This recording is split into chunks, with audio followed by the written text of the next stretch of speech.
वाणी अपने को पराया और पराये को अपना बना सकती है।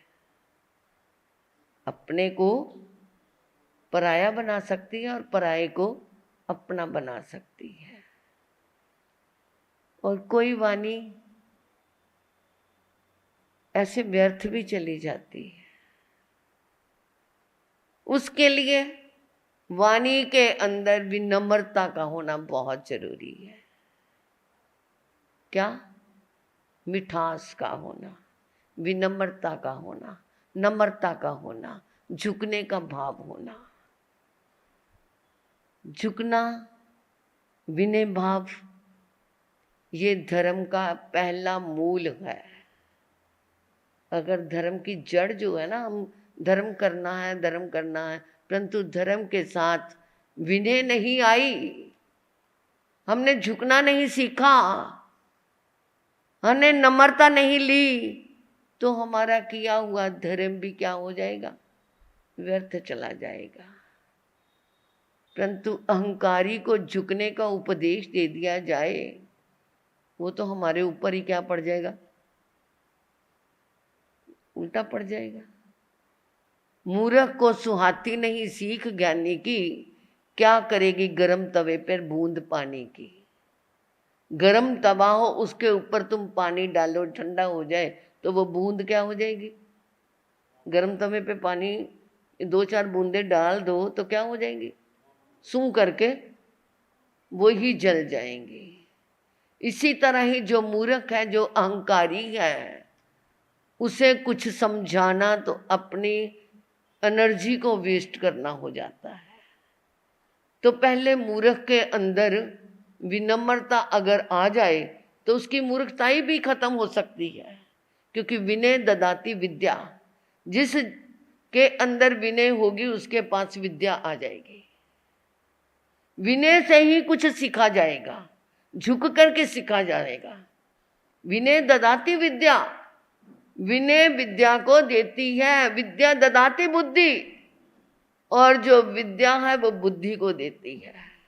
अगर हम अहंकारी बने रहे तो विनय खत्म होगी, विनय नहीं होगी तो पढ़ाई नहीं आएगी, पढ़ाई नहीं आएगी तो बुद्धि नहीं आएगी, बुद्धि नहीं होगी तो उचित अनुचित का हम विवेक नहीं कर सकेंगे। तो वहां जब विवेक नहीं रहेगा वहां पर धर्म भी नहीं रहेगा। आप देख लो, झुकने से धर्म भी हो जाता है, झुकने से धर्म हो जाता है, परंतु हम झुकना ही तो नहीं चाहते। और झुकेंगे तो पा जाएंगे। बाल्टी के अंदर रस्सी बांधी, कुएं में उसे उतारा, क्या लेने के लिए? पानी लेने के लिए। आप साथ में जवाब दोगे तो मुझे लगेगा कि हाँ आप सुन रहे हैं। क्या लेने के लिए? पानी लेने के लिए। वो बाल्टी पानी के ऊपर पहुंच गई, पानी की सतह पे घूम रही है, और बाल्टी ने कहा, अरे कुएं भाई, मैं इतनी लंबी यात्रा करके आई, मैंने अपने गले को रस्सी से भी बंधवा लिया, अंधेरे कुएं में उतर के आई, अब मुझे पानी से तो भर दे।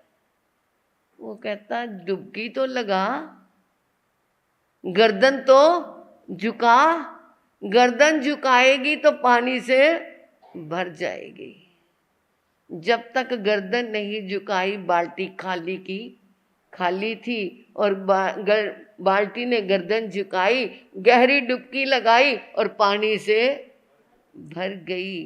वापिस आई तो प्यासे कहे कि प्यास भी बुझा दी। तो झुकना जरूरी है या नहीं? आज बहू कहती मैं क्यों सास के आगे झुकूं, बहू कहती मैं क्यों सास के आगे झुकूं, मेरे पास क्या कमी है, मेरे पास सब कुछ है, परंतु झुकना तो जरूरी है। उनका अनुभव अपना है। जो ओछा दिल होता है ना, वो छोटी सी चीज को लेकर के समझता मैं बहुत बड़ा बन गया, मैं क्या अब झुक नहीं सकता। परंतु वो ये नहीं पता बड़ों का अनुभव कितना बड़ा होता है। बड़ों का अनुभव, उन्होंने उम्र खाई है तो उन्होंने ऐसे ही नहीं खाई, अनुभव जिंदगी के इकट्ठे किए हैं। तो इसलिए झुकना क्या हो गया? जरूरी हो गया। नदी चली बहती बहती बहती बहती, साथ में अपने बहाव के साथ कभी कुछ बहा करके ले जाती ले जाती ले जाती, जाती जाती कहाँ मिलती है जाके नदी? उसके अंतिम मंजिल कौन सी होती है? समुंदर है ना, समुंदर में मिली। तो एक दिन समुंदर ने कहा, अरे नदिया बहन, तू इतनी बार मेरे पास आई, कभी कुछ लेके आती है, रास्ते में जो जो मिलता है सब बहा के ले जाती साथ में, कभी कुछ बहा के ले आती है, कभी कुछ ले आती है, परंतु कभी तू मेरे पास बैंत नहीं लेके आई। बैंत मतलब बांस, समझते हो ना, बॉम्बो, वो नहीं लेके आई। वो कहती, हाँ भैया, प्रयास तो बहुत किया मैंने। जब मेरे किनारों के पास में बहाव के रास्ते में ये बांस के पेड़ उगे हुए होते थे, मैं इतनी जोर से अपना बहाव करती थी, इतना तेज बहाव करती थी कि ये क्या है, ये उखड़ जाए, परंतु वो एकदम क्या हो जाते थे जमीन पे।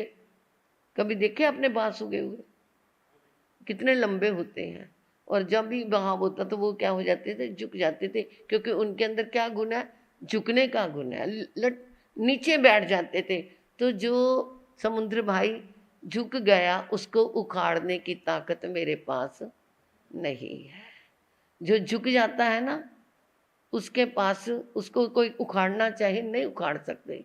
जो बेटा अपने बड़ों के आगे झुक के चलता है, माँ बाप के पास चलता है, अध्यापक के आगे बच्चे झुकते हैं, अपने बड़ों के आगे झुकते हैं, वो जिंदगी में आगे बढ़ जाते हैं।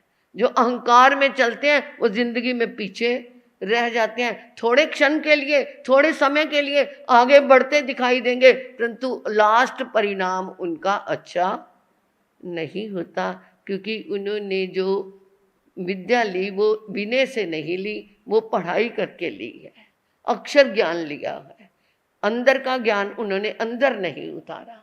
इसलिए वो क्या कहती है कि ये झुक गए, मैं उखाड़ नहीं सकी। और गुणवान वही होता है। बरसात होती है, आजकल बरसात होती है, आपको पता है, हिल स्टेशनों पे कभी गए होंगे तो पानी पहाड़ की चोटी पे कभी रुका? कहाँ रुकता है? नीचे जहाँ गड्ढा होगा वहाँ पे जाकर के पानी, गड्ढे में, नदी में, नाले में, जहाँ भी बहाव का कम होगा वहाँ पर जाके रुकेगा। इसलिए जो अकड़ा हुआ है वहाँ पर बरसात की बूंद भी नहीं रुक सकती, तो इंसान के अंदर गुण कैसे रुक सकेंगे? झुकना बहुत जरूरी है। अरे दूर तो क्या, अपने शरीर की तरफ ही देखो, सिर अकड़ा रहता है, मेरे जैसा कौन है, परंतु पैर सबसे नीचे रहते हैं। झुकना किसको पड़ता है? सिर कहाँ झुकता है? पैरों में झुकता है। अकड़े हुए को किसी ना किसी दिन तो झुकना ही पड़ेगा। जब चारों तरफ से हार हो जाएगी तो झुकना उसे पड़ेगा ही। और दांतों को देख लो, ये क्या है, पीछे आते हैं और पहले चले जाते हैं। और जबान साथ आती है और मरने के समय साथ ही रहती है। और दांत, वो आते भी दुख देते हैं और जाते भी दुख देते हैं। जब निकलते हैं तो भी क्या है, परेशान करते हैं बच्चे को, और जब जाते हैं तो डॉक्टरों के पास धक्के खाने पड़ते हैं। और दांतों का निकलवाने में कितनी वेदना होती है। तो जो कठोर है वो कभी स्थायी नहीं रह सकता। वो कठोर है ना दांत, तो उनको जल्दी निकलना पड़ा, जाना पड़ा। जबान लचकीली थी, इसलिए वो क्या है, बनी रही। तो ये शरीर भी तो बताता है ना। और हमारी जिनवानी कहती है कि कुशिष्य और कुपुत्र, कुशिष्य और कुपुत्र को उपदेश देना मच्छर और सूअर के बराबर है। जैसे मच्छर और सूअर, मच्छर क्या है, आता है, गाना सुनाता है और काट के चला जाता है और जलन दे करके निशानी अपनी दे के चला गया। और सूअर को आप चावल का बर्तन रखो एक तरफ, और गंदगी का एक तरफ बर्तन रखो, एक तरफ विष्ठा रखो और एक तरफ क्या है, चावल रखो, सूअर किस में मुंह मारेगा? गंदगी में मुंह मारेगा। ऐसे ही जो कुपुत्र है, जो कुशिष्या है, गुरु की बात को स्वीकार ना करके, अपने टीचर की बात को स्वीकार ना करके, वो क्या करेगा? दूसरी तरफ ही मुंह मारेगा। उनको सिखाना पड़ेगा। कैसे? इशारों से ही सिखाना पड़ेगा। बड़े बड़े क्या है जी, शेर जैसों को भी सर्कस में सिखा सिखा करके कैसे रख लेते हैं, कितने इशारे से चलते हैं। सर्कस देखिए, अपने वो छड़ी से ही इशारा करता है और शेर जैसा भी क्या हो जाता है, संभल जाता है। तो इसलिए झुकना बहुत ज़रूरी है। अगर छुट्टी है तो 10 मिनट और लगेंगे कि नहीं, जाना है, नहीं तो हम यहीं पे अपना वक्तव्य यहीं विराम देंगे कि जिंदगी के अंदर क्या करना, झुक जाना। अहंकार सदा नहीं बना रहता। 7 मंजिली छत के ऊपर सेठ खड़ा है, मेरे जैसा कौन, मैं सबसे, मेरा ऊंचा महल है। अहंकार में आ गया, अपने नौकरों को अपने पास भी नहीं आने, पटकने भी नहीं देता कि तुम मुझे मत छूना, मैं बहुत क्या हूं, मैं सेठ हूं। एकदम आंख में उड़ता उड़ता एक तिनका आके सेठ की आंख में गिर गया। आंख से पानी बह रहा है। फटाफट उसी सेवक को जिसको कहता था मुझे छूना मत, जल्दी से आ मेरा तिनका निकाल। अब वो क्या है, उंगली से उसका तिनका निकालता है। उंगली से नहीं निकलता तो उंगली को थूक लगा के भी निकालता है। कपड़े पे क्या है, भाप दे करके भी आंख से तिनका निकालने की कोशिश करता है। कितना अहंकार था उसे, परंतु उसी क्या है, उसी नौकर से ही अब वो तिनका, एक तिनके ने उसके घमंड को तोड़ दिया। एक तिनके ने उस सेठ के घमंड को तोड़ दिया। इसलिए घमंड हमेशा रहता नहीं। अहंकारी का सिर हमेशा, प्राइड है तो फॉल, सिर नीचा ही रहता है। तो अपने इस अहंकार को छोड़ करके विनय में आ जाना, झुक जाना, तो जिंदगी में कुछ पा जाओगे। नहीं तो ये जिंदगी जैसी है वो तो गुजर ही जाएगी और हम भी चले जाएंगे। परंतु कुछ ऐसे होते हैं जिनको पीछे याद किया जाता है और कुछ पीछे ऐसे होते हैं, अच्छा है एक बला टली, धरती का भार खत्म हुआ।